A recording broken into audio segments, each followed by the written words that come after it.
Ladies and gentlemen, welcome to a special edition of the Money Mondays podcast, where we cover 3 core topics: how to make money, how to invest money, how to give it away to charity. Our next guest has accumulated a ton of real estate. He's been overseeing a real estate empire, if you will, helping investors deploy capital into safe investments, strategic investments, tax benefit investments, and all things related to real estate. It's called Break of Day Capital, and his name is Gary Lipsky. Now, as we go through this, I want you to consider maybe you're not a real estate investor, or maybe you're going to do it in the future. But there's people in your life, from your past, present, and future, that may be very interested in real estate or may need real estate in their life. And that's why these podcasts are important. Not all episodes will be for you. There might be someone that owns a chain of restaurants, maybe someone owns a clothing line, or maybe someone like this with Gary that is deeply involved in the real estate space. Don't just listen for yourself. These podcasts are designed for people in your life from your past, present, and future. So without further ado, Gary, if you can give us a quick 2-minute bio so we can get straight to the money. Yeah, thanks for having me, Dan. Appreciate it. Been an entrepreneur since I was a young kid. Had a restaurant delivery service like a DoorDash and a Postmates in college because we saw that they were doing it in Boston where we were living, and so we started one in New York City. Co-produced 3 low-budget independent films in my 20s. Then it's funny. I've kind of had 3 different lives. I started an after-school outdoor ed and leadership development company where we were serving 9,000 at-risk youth throughout Southern California. And then I had been investing in real estate for a while and got into it full-time when I sold that company at the end of 2016, and been doing real estate full-time ever since, and built up a great team and quite a bit of portfolio. So at first it was your own capital, just focused on buying some things for yourself. Yeah. What did you like at first? What was your first things you were interested in? Well, I loved it was a great way to build wealth, where I had control. When I invested in the stock market or other things, I felt like there was a lack of control, and where I can look at a property, see the value that I can create, and get the results without relying on outside factors. And so that's what I really loved about it. And then it was just a matter of scaling up over time and pooling resources from bringing in other investors. So when did you decide to go from, I'm doing this for Gary and my family, to, you know what, I'm going to have some friends or acquaintances or strangers be able to co-invest with me? Yeah, so it was 2017. I was really studying all facets of real estate. And what is confusing when you start, there's just so many ways to make money in real estate, and you really have to focus, like anything in life. And so I honed in on multifamily because of the scalability of it. And I thought, hey, I had to start building up my own resume, doing 8 units, 12 units, 14 units. And then I became a part of a mentorship program where they're like, partner with others and scale bigger. And so I did that, and we bought a 42 unit for $1.65 million, and we raised $1 million on that deal. So that was the first time we kind of opened it up for others. And then from there we just started doing more deals. But heck, it was super hard raising money in the beginning and learning how to communicate that, because it's less about selling and more about sharing an opportunity and just gaining confidence in that skill set. So someone that's out there that's a doctor, a lawyer, accountant, building up a business, and they have some extra capital, why do they invest in something like Break a Day Capital versus just going and trying to do real estate on their own? Yeah, it's hands off. It's passive income. So what you're trying to buy is time and freedom. And if you're investing in it yourself, potentially you can make more money. But the problem is it's a whole nother business, and you don't have that expertise. We have a team of experts that do this full time.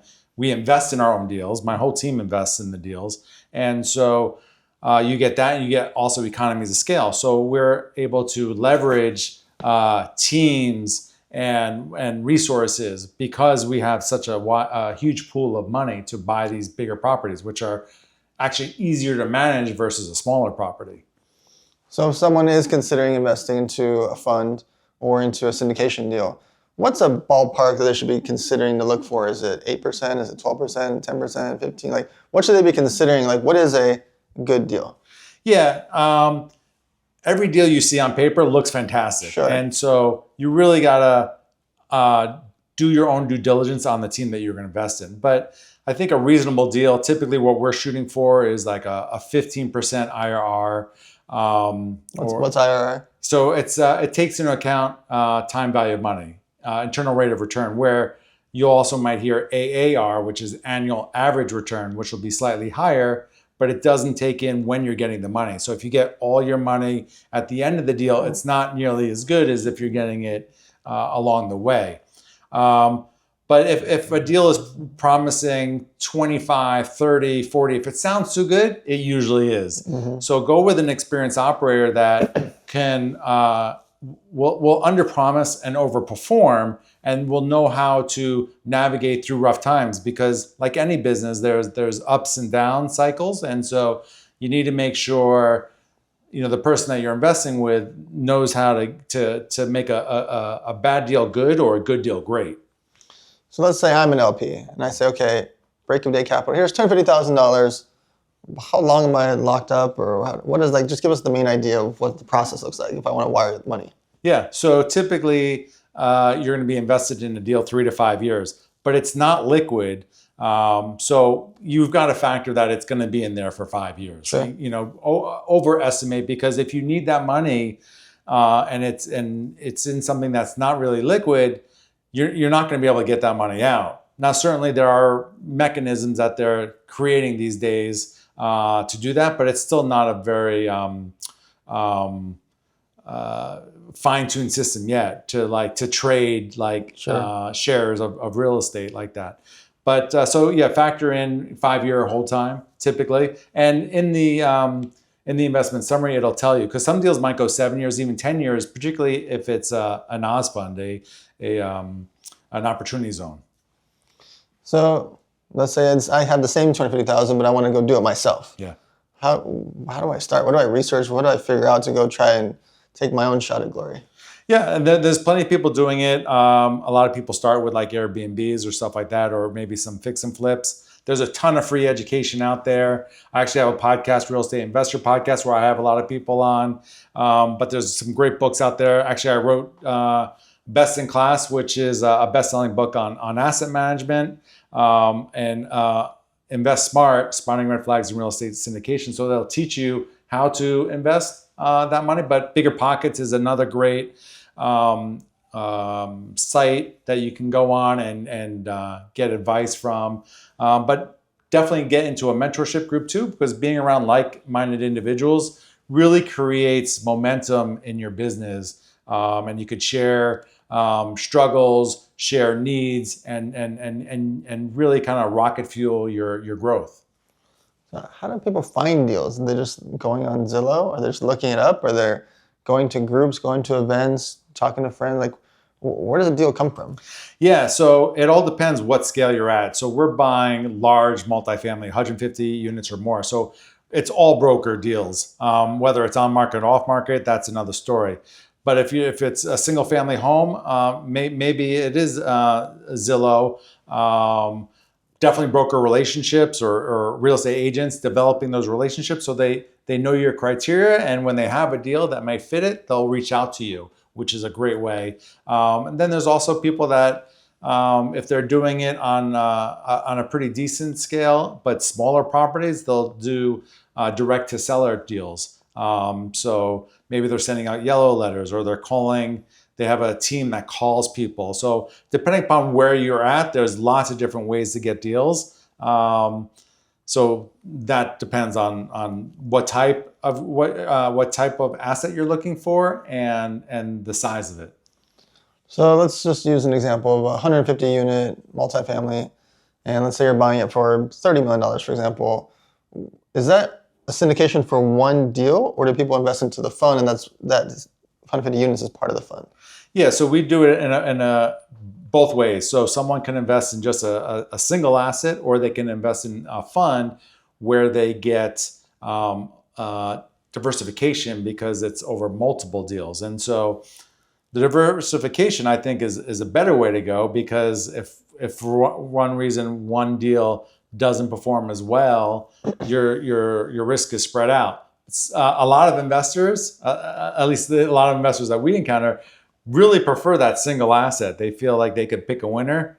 So I don't know. Every deal that we do, we feel like it's going to be a winner. It's really hard. It's like your babies. You don't have, you don't have one deal that you think is going to do better than the other until you actually sell it. So, we give a lot of different options for our investors based on what they're looking for, what their criteria is, what their need is. Are they looking for more cash flow? Are they looking for more appreciation, tax benefits? So we give a lot of optionalities.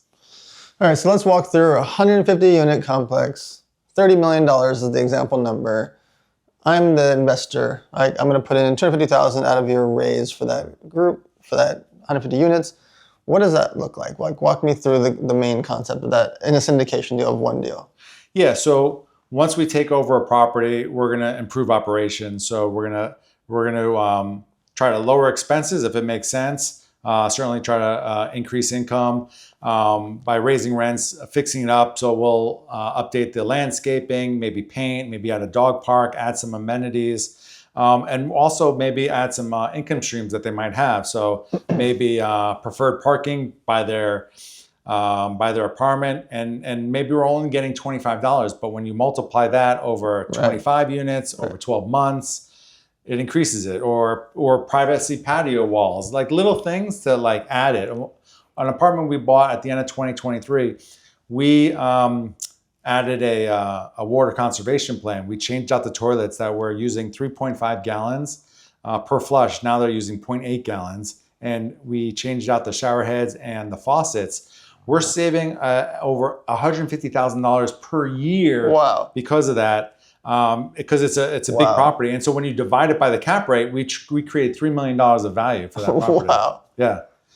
And so our investors are going to get cash flow throughout the deal. Probably starts around the 6th or 7th month. So as we start doing the renovations and increasing the NOI, they'll get cash flow. They'll get tax benefits because they'll see that on their K1. They own a piece of that property. So let's say they invest $100,000 right now. Depreciation is back up to 100%. So they might get anywhere from $80,000 to $100,000 loss on their K1 that they can use against passive gains. And if they can't use it now, then they can carry it forward to another year where whether we sell the property or they have gains from stocks or whatever it may be. And we give them monthly updates because we want to keep the investor informed on how we're performing to what we projected. We have semi-annual calls, and then ultimately, when we find the right time in the market cycle to sell, then we sell, and our investors get 100% back of their money first. They get a pref. So typically, it's like a 7% pref on a yearly basis. And then we do a waterfall split after that. So 150 units, $30 million, 5 to 7 years has gone by. Now the place is worth $40 million. Yeah. How do you know when to sell or hold on to it or just make this one of your properties that you just keep forever? Yeah, we like the time value of money. So the longer we hold a property, we're not creating much value because like once we've maxed it out, then it's kind of skimming along. So we do like to sell our properties. And so we're looking at the market where the cap rate is.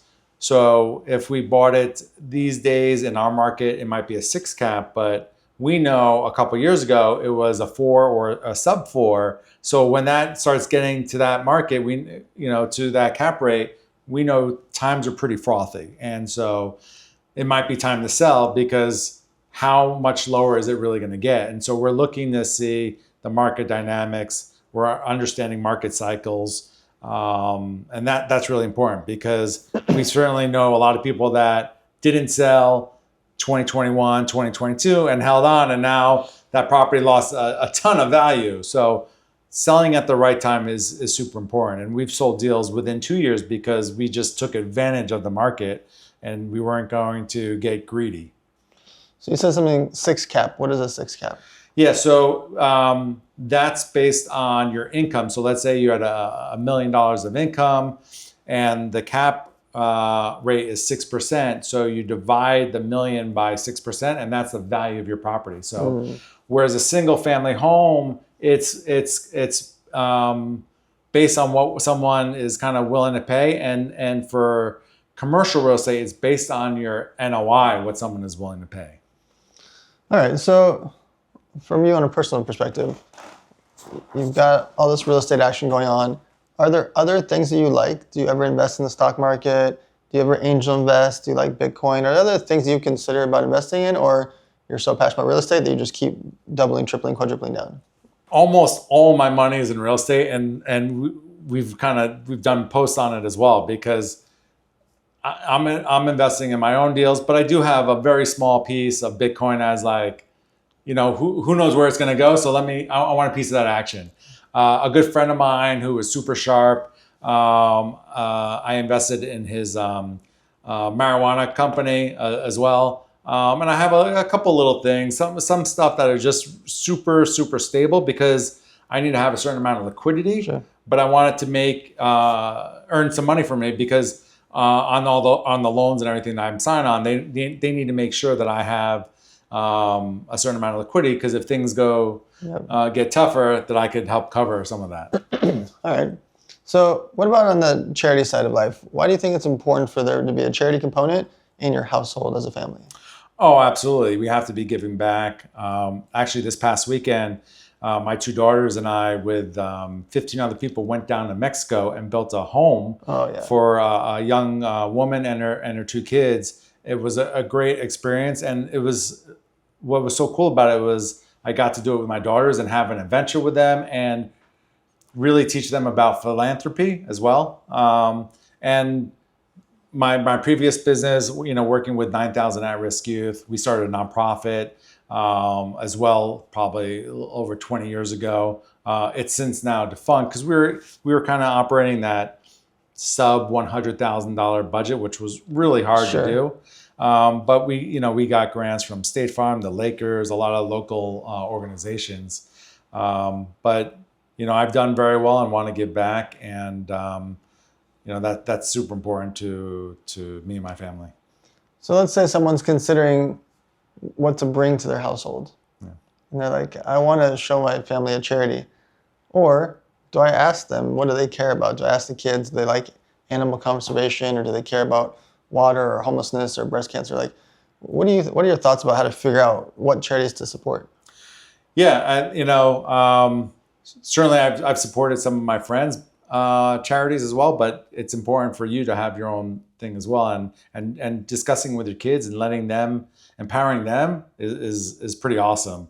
During the holidays, my brother and his kids, they all come up with their individual charities, and we make a donation to them instead of giving them a gift, because they get plenty of gifts, So it's anytime you can get your kids involved and really teach them about giving back at a young age is awesome. So there's only one question I ask on every single episode, and I've never gotten the same answer. All right. Okay. So you accumulate billions of dollars of real estate over the rest of your lifetime. But sadly, at some point, you pass away.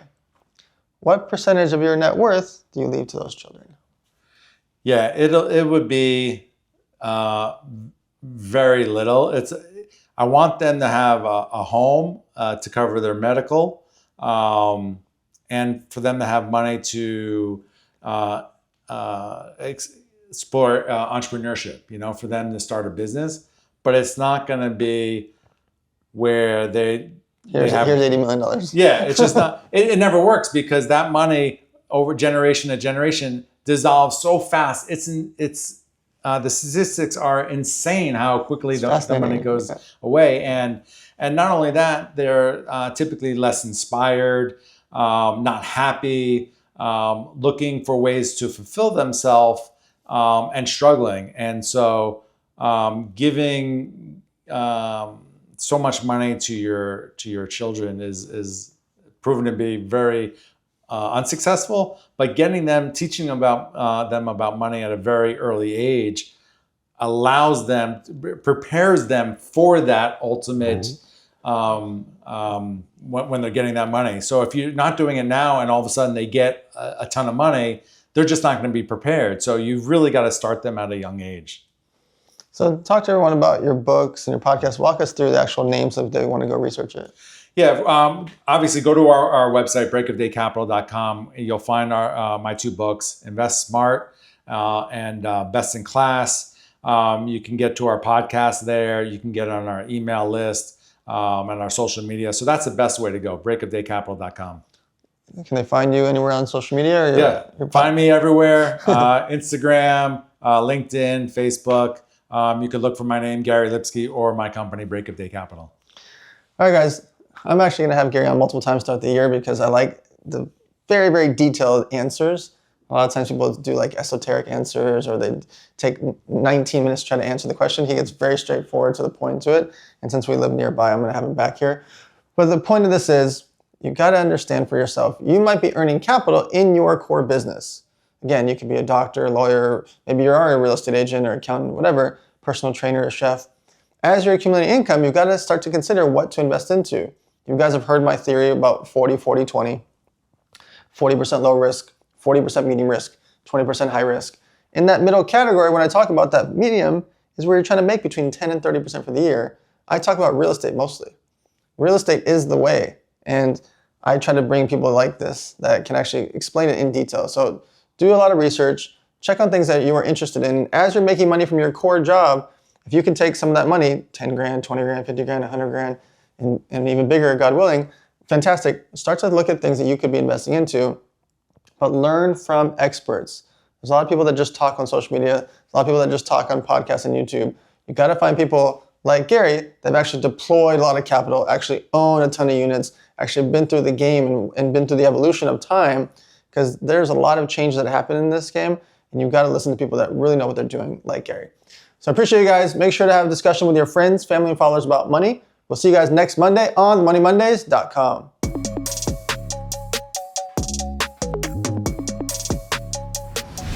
Ladies and gentlemen, welcome to the Money Mondays podcast, where we cover 3 core topics: how to make money, how to invest money, how to give away to charity. This gentleman has done all of those things and a cherry on top. So what I want to talk to him about is these core topics, but also why he's doing his tech company that is enabling a lot of powerful companies and a lot of marketers out there and a lot of course creators, people that are in different industries, to get better leads through his company called LeadFi. I'll have him explain all the details and the general concept about that company. But also, he's lived multiple lives. He's been in multiple different industries. He's built up wealth. He's built up a family. So we're going to talk through all different aspects of those things. Now, this is important. Each time I bring guests to you, sometimes they might be in real estate, they might own nightclubs, they might be a celebrity or an athlete, or everyone in between. The topics aren't always just for you. It might be people in your life from your past, present, and future that you might be able to tell some little tidbits of things that you hear on episodes like today. So as you're listening, keep in mind for yourself, it might not just be for you, it might be for someone in your past, present, and future. So without further ado, Mr. Douglas James, give the quick 2-minute bio so we get straight to the money. Yeah, brother. Thanks for having me, man. So I started off, from New Orleans, Louisiana, joined the Navy when I was 19 years old. I basically got in the military because back home it was like be homeless, go to college, or join the military. That was like my 3 options. So, and I graduated. Military it is. I graduated with like a 1.3 GPA, right? So I was not a good student at all. I could not sit in class and take instruction. Again, we're entrepreneurs, business owners. We want to be in control, right? So, and I didn't want to be homeless and disown my family. And, I was, kind of like I had a really rough upbringing. I grew up in a home where there was emotional, physical, verbal abuse. My dad, abused drugs, alcohol. I see it and had to endure things a lot, kids should never endure. And it got to the point where my family came to me. It's like, you got to join the military. This is like your only option. So I ended up joining the military, became a hospital corpsman, went off to do amazing things, travel all over the world, build schools for kids, and realized I didn't want to be, in the military for 20, 30 years. Actually, I made E6 in 5 years. So E6 is like a high level supervisory position, active duty. It takes the average person 12 years to hit that. I did it in 5 years. And it got to the point where like, I wasn't really being challenged in the military. Everything to me is like a video game. Like when I was a kid, I could play any video game at the most difficult level. I could play Halo Legendary and beat it, right? So I know how to gamify and look at everything, including business, like games. So if there's a result you're trying to get, you just reverse engineer how to get there, and you can figure out how to do it. So I got bored with the military. I could have been an officer, but that point I decided to pursue entrepreneurial endeavors. So I found digital marketing. I started a local lead generation agency. So we helped over 50 different types of small businesses generate leads through Facebook ads. And within 6 months, I was making my annual salary in the military on the monthly basis. And I was still serving active duty, and I had my agency for 4 years. And then naturally, you make money. People are like, how are you making money? Veterans, active duty were coming to me. I remember a Master Chief. He was in for 25 years. He's like, bro, I've been in for 25 years. I'm getting out next month. And I'm 45 years old. I don't want to sit in a classroom full of 19-year-olds. So he's like, will you teach me what you do? I said, sure. So I went home, created the worst video course you've probably ever seen, uploaded to Dropbox. He gave me $900 for it. The next weekend, he landed a client paying him $1,000 a month. And that was my first realization. Wow, people are willing to pay you for what you know, right? So got into coaching, consulting, helped over 15,000 veterans transition from active duty to entrepreneurship. We did over 9 figures in revenue. I spent $30 million on ads to scale that business over about a 7 or 8 year period. Started off slow and then scaled up. We had our biggest years 2020 through 2024. And then kind of, if you're spending any amount of money on ads, you want to be profitable, right? Obviously you spend $1, you're trying to make $2, $3, $4, or $5 out. So I was getting to the point where I was probably losing about $1 million a month for 6 or 7 months straight about a year and a half ago. And a lot of the issues we were facing with our paid traffic was, leads aren't qualified. People lie on applications. Sales team says the leads are broke, but the marketing team always says, hey, the leads are qualified. They put that they make this on their application.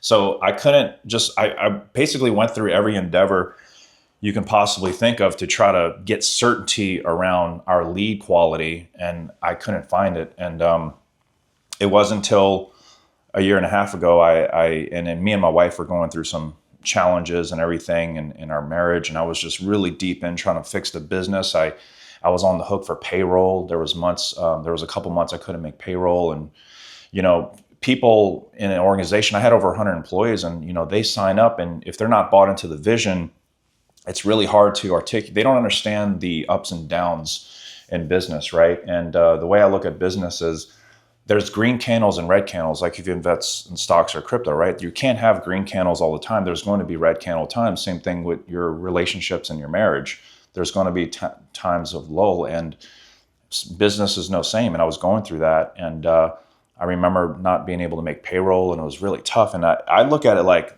I have 100 employees in my company, but it's not 100 people, it's 100 families. So if I don't feed them or pay them, they can't feed their families. So it was like a really tough time, man. So I just remember like literally, we're getting into the story a little bit, and I'll wrap up here in a second, get back to you. But like, I just remember I was literally rock bottom. I had lost 8 figures in my marketing. I was partnered with the wrong salespeople at the time. And then, me and my wife were going through some very big challenges as well. I wasn't seeing my kids often. And I just remember being in my office, and I literally just fell to my knees, threw my hands up, and gave my life to Christ. And ever since that minute, man, I got to tell you, everything 180. The very next day, one of my good friends introduced me to my now business partner, which we now have LeadFi together for about 14, 15 months. And marriage is great. Everything's on the up and up. So I owe everything to Christ and my friend's family for getting me through that time. So short bio about me. So what is LeadFi? So LeadFi is a technology platform that we developed. And basically what happens is, if you send traffic to a website or a funnel, right, you're collecting name, email, phone number, right, generally. And we're actually able to take that name, email, phone, and return through API crucial financial data to your CRM about that contact. Say it's John Smith. He just signed up for your webinar. He's interested in your product or service.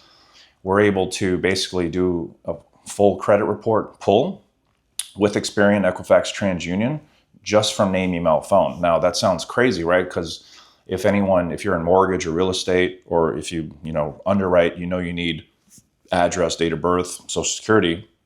We don't need any of that data because we created patent technology that's able to take the name, email, phone, identify exactly who that individual is, acquire the sensitive data.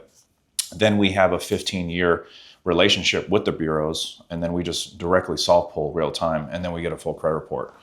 Now, from there, we can deliver the full credit report to our clients, but since we're doing it for pre-screening purposes, it's what banks do to send us pre-approved credit cards in the mail all the time. I got one just earlier this week when I checked the mail. It doesn't require a checkbox consent. So we get the name, email, phone, we pull the information, and then we deliver the exact credit score, how much money they can spend on their credit cards right now in their wallet, their debt to income ratio, their annual income, and then we have underwriting. So for people, if you're trying to figure out, how much money can you raise for this individual, we can actually deliver pre-approval for additional business funding as well through the API. And then we just basically take the data, deliver it to you, and now you can optimize your sales process, your sales team, and your supercharge your targeting on Meta and Google if you want to get in front of high credit score individuals. So who is your clients? Like, who is LeadFi for? LeadFi is for anyone that sells really high ticket online. That's who we worked really well with, or really any business that generates traffic. So, we're in the social media game, right? Like if you're not on your phone, 90% of all sales start with a video. So you got to understand that all the traffic's coming through your phone, right? So we work with business owners that typically sell high ticket products and services. They could be coaches, info products. We work with stem cell clinics, dental clinics, people that offer funding. We're in the mortgage space as well. So right now we have over 200 brands that are all from either, the low 6 figures all the way up to 9 figures. Some clients are, generating maybe a few hundred leads a month to a few thousand leads a day. So, and they do the credit checks instantly, and they're able to identify like who's financially fit right out the gate. All right, so on the investing side of your world, how do you decide what to invest into when you have so much access to real estate, stock market, cryptocurrency, angel investing? You have access to so many humans, especially because you have got hundreds of clients. How do you pick and choose what you invest your own capital into? Yeah, just by partnering people that are a lot smarter than me, right? That's the easy answer. I really love disruptive technology and stuff that's super innovative, that's going to take over and take off in the next 5 or 10 plus years, right? So I remember reading a book called Diffusion of Innovation. If you want to read something before you go to bed and get just put to sleep, read that book because the language is super heavy. But the Diffusion of Innovation talks about how every time there's a new technology, it's going to become massively adopted, and it goes through the phases of early investors to early majority, late majority, laggards, right? So I always remember that book, and whenever I see technology, and I go back to the internet, right? When the internet came out in '99, there was newspaper clippings saying that the internet was a fad. You'll never order groceries, date people. I mean, look at us now. You're going to put this video up and it's going to stream on the internet, right? So, so you look at things like the internet, and if you bought .com sites in the early 2000s, late 90s, I mean, high likelihood if you stayed in that game, you'd be very wealthy today, right? So we look at things today like crypto, AI, right? Those are very intriguing technologies to me. I've been in crypto since 2016, and AI and blockchain are also technologies that I'm also invested in. So anything that is early where there's not many people talking about it and is good for me, because I know if a lot of people are talking about it, the general public, that means it's already diffused amongst the general population, right? So for me right now, the biggest things that I'm invested in, obviously I'm holding big cap cryptos, Bitcoin, Ethereum, XRP, those kinds of things. But let's talk about crypto for a second, because I think that's very interesting, right? So you got these big cap tokens right now, they're starting to take off, right? Daily, they're going up maybe 5%, 6%, right? Which is great. We're in a bull market. Everyone sees XRP taking off. They see Ethereum taking off. But guess what they don't see? They don't see the ecosystems underneath those coins that are still at rock bottom prices, right? And once that liquidity fills up those big caps, guess where it's going to flow? It's going to flow right down to the small caps that support those projects. So right now, I'm scooping up as much of XLM I can, Elrond. I'm a huge XRP believer. That always do your own research. Don't take my financial advice, right? But this is how you need to be thinking. You don't want to look where everyone's looking. You want to look where no one's looking, right? But understand how these things work. AI. So I found I'm also an LP in another company with a gentleman named Howard Getson. So you know Howard. He spoke at Garrett White's mansion. So Howard has been the CEO of an AI company for 33 years. And we have a team of 20 PhDs. And what we do is we AI enable businesses. We take, old school businesses that might be doing, low 8 figures, and we help them get to a 9 or even 10-figure exit. And we come in and this is not ChatGPT, Zapier integrations. This is real stuff. So one of the highlight products that we've developed is a trading algorithm that trades commodity futures. And it's literally thousands of AIs that talk to each other to figure out the next best trade. And we actually created a patent. So if you're a trader, if you're familiar with trading, let's say you trade gold, right? And you make, I don't know, $100 by shorting gold.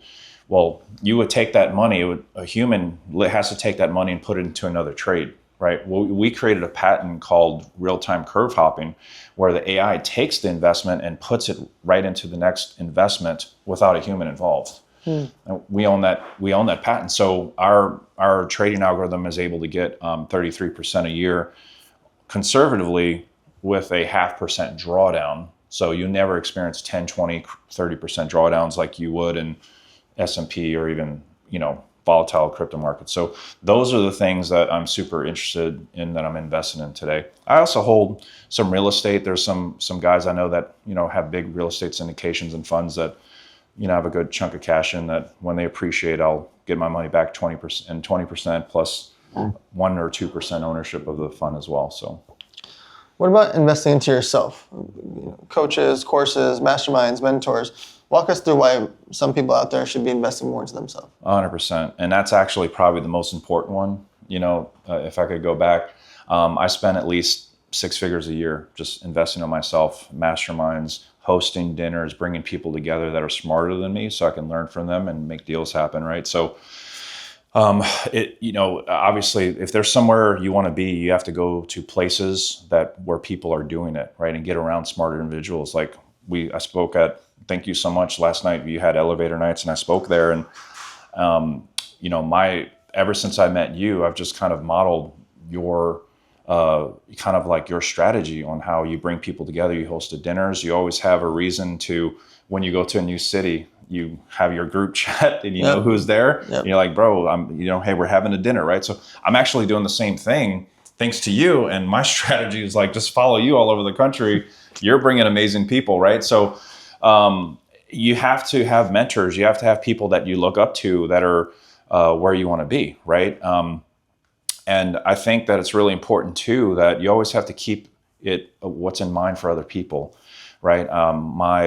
One of my good friends, Joe Polish, I think right? He wrote a book called What's in It for Them. And the whole premise of the book is giving value before receiving. It's you have to treat people like ATM machines, right? You can't make a withdrawal without making a deposit. So I kind of look at the same thing as relationships as well. And so investing into yourself through your personal education, and I'm not talking about you 100%. If you want to, go to college, get a degree, be a nurse, be a pilot, be a doctor, we need those things. But in our savvy, progressive world with social media and internet marketing and this creator economy, there's so many ways that you can learn from home and, on YouTube and find people like yourself or other people that are movers and shakers that are bringing people together that are doing big things to learn from. So that's why I really like what you do here, the panel, you bring everyone together and able to share strategically in 60 seconds. So, yeah.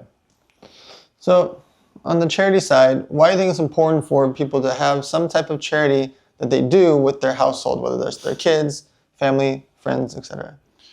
That's it's so important. So I'll tell you, here's part of my story of why I got into business. I did want to have a family, right? I wanted to live life eventually on my own terms, right?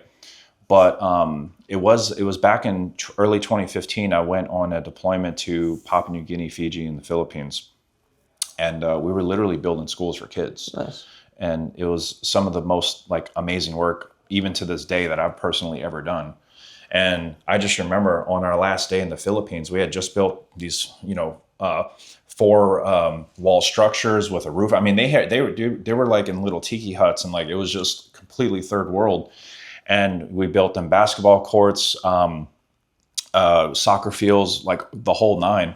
And I just remember on the last day, I was walking there with the CBs, and I'm a corpsman, right? So I'm supporting the CBs. So if they put a nail through their thumb, I'm the guy that helped them, right? But I just remember walking up there with boxes of literature, crayons, and all the stuff. And we had to walk up this like steep hill. So you don't see the site until you get up there, right? So I just remember going up there. Right when I get to the top, man, we see literally like hundreds of kids, Wow. hundreds of kids. And they just came running up to us and just saying, thank you, USA, USA, grabbing my leg, dude. It was like, I get goosebumps thinking about it, because it was like, oh my gosh, the impact we're making for these kids, right? So it was at that moment, I had just put on E6. Like I said, I made it in 5 years. It takes the average person 12 years. And I'm like, I think I did all I could do in the military, and I want to figure out a way to make money so that I can not only give with my time, because I'm limited to my time, but if I had more money, I can create bigger impact, right? So a couple of organizations that I'm a part of today, which I believe you know of at least one of them, is Pencils of Promise, who built schools for kids from Mexico. One school is like 25K. I think we built 9 schools so far.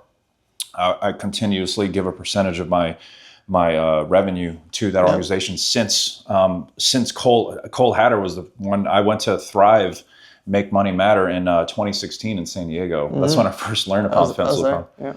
So, and then RIP Medical, who they help military veterans eradicate military medical debt. So I'm a huge believer in that, because I served in the military. I deployed, and I saw the hidden wounds from combat, PTSD and all the things. And these guys, they get out the military and they don't have the medical care, and they don't know how to get rated properly. When you're getting out the military, you have to go see multiple doctors and let them scan you and analyze, and you have to ask certain questions. You have to complain about certain things. And if you don't, you won't get the rating and the money and the medical that that you should be getting for serving your country, right? So a lot of them get out the military and they're having to get seen for all these wounds, and there's no financial support.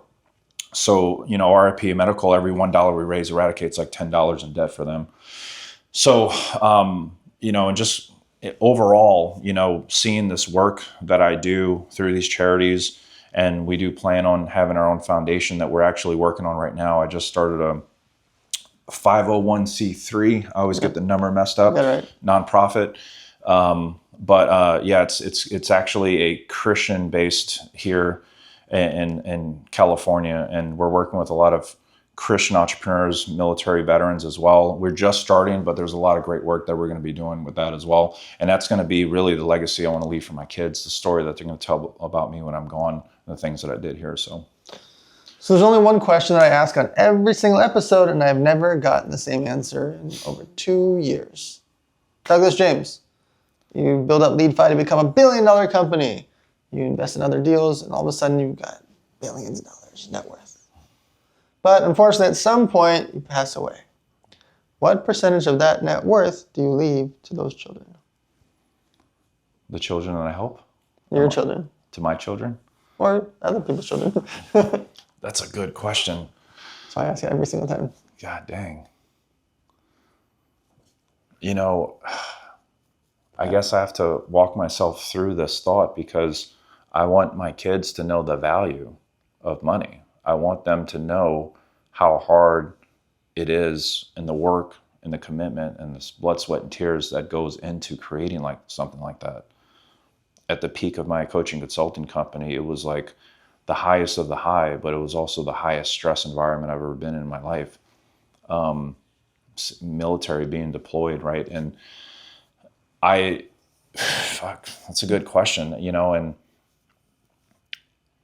I would definitely leave them something. But I feel like a majority of that money would need to go to some type of goodwill to support the organization's charities and the things that I've been a part of that I was building. So I probably wouldn't even leave it to them in their personal name. I would probably keep it in a trust into a nonprofit that they would eventually become the secretary or president of, right? Strategically, for tax reasons, that would be a great way, right? But I would want that money to continue to support the mission and the vision that I had left when I was gone. And my goal is for our kids to be a part of that as well. So that's my answer. So where can people find you on social media? Where can they check out LeadFi and the things that you're working on? Yeah, go to Instagram. Just type in Douglas James. I should be the first one with the blue check. You know, I think the handle is _Douglas James, and then the website to LeadFi is leadfi.ai. Go check it out. Schedule a call. We'd love to help you out if it makes sense. All right, guys, you're listening to the Money Mondays, where we cover those 3 core topics, but it's very important for you to have discussions with your friends, family, and followers about money. We grew up thinking it's rude to talk about money.